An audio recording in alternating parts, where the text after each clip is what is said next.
محترم ناظرین آداب سلام، میں آپ کا بھائی قاری مزرقیل نیو اسلامک نیٹ ورک سے آج ایک بالکل تازہ اور تحقیق شدہ رپورٹ کے ساتھ آپ حضرات کے روبرو حاضر آیا۔ حال ہی میں رونما ہونے والی جوہری کشیدگی کا واقعہ آپ نے سنا ہی ہوگا۔ یہ ویڈیو آپ کے دل کو جھنجھوڑ دے گی اور آپ سوچنے پر مجبور ہو جائیں گے۔ پچھلے چند گھنٹوں میں اسرائیل نے ایک بڑا ایئر اسٹرائیک مہم شروع کیا جس میں ایران کے جوہری اور میزائل ڈھانچوں کو نشانہ بنایا گیا اور سپریم لیڈر خامنہ ای کے قریبی سرکاری ادارے کو بھی ہدف بنایا گیا۔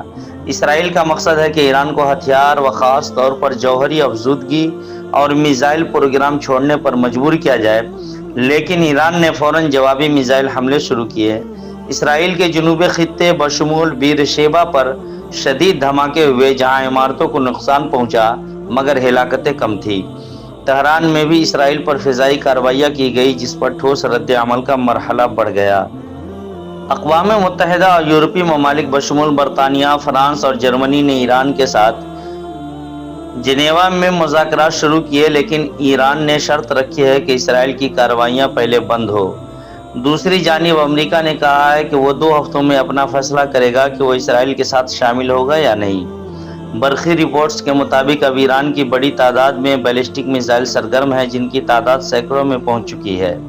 اسرائیل کے دفاعی نظام بشمول آئرن ڈوم نے ابھی تک مقابلہ کیا ہے، لیکن ماہرین کہہ رہے ہیں کہ اگر یہی صورتحال جاری رہی تو 10 سے 12 دن تک ہی یہ دفاعی لائن قائم رہ سکتی ہے۔